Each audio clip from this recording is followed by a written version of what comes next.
The Urban Waters Partnership reconnects urban communities, particularly those that are overburdened or economically distressed with their waterways, by improving coordination among federal agencies.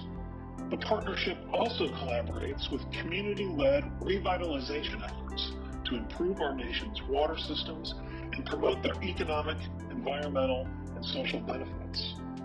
Kansas City is one of 19 locations across the United States that is a designated urban waters watershed.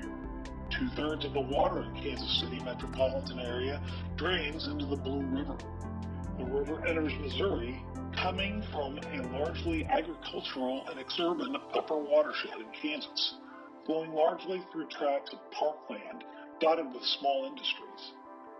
The middle segment of the Blue River corridor is affected by urban river issues like poor infill development, sedimentation, nutrient overload, invasive species, combined sewer overflows, and most of all, a lack of public awareness. But for many people, the river's invisible.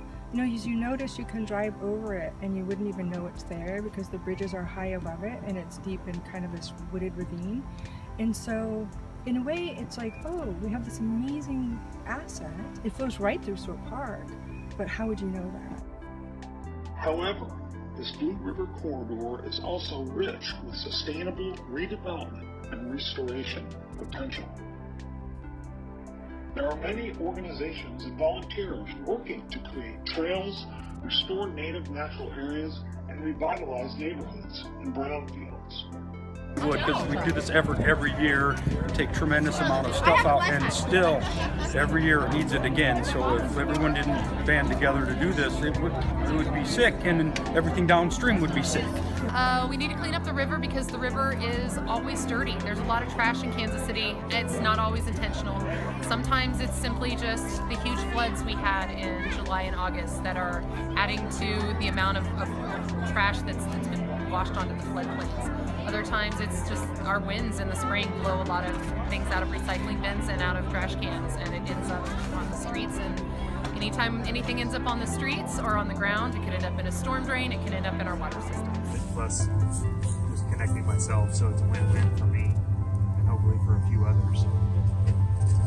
And leading by example is a big part of it, and exposing other people that don't see all this stuff or don't understand it.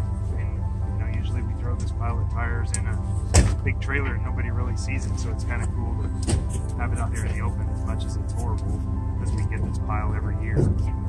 But it's still a cool experience, especially when the weather cooperates.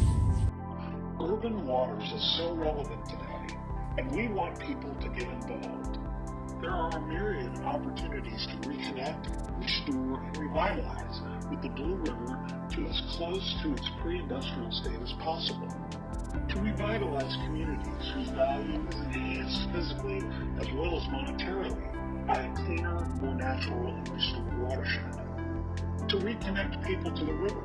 Studies have shown when all of us engage with nature in helping clean up our environment, it helps restore a bit of sanity in our hectic, crazy lives. In our modern, gadget-dominated reality, this is important to everyone's mental health now more than ever. It's where we work, where we live, and where we play.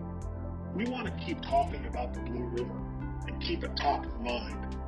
It's vitally important. Contact us at joinrenewtheblue.org and see how you can be a steward of our part of this amazing piece of your city, our own Blue River Urban Waters.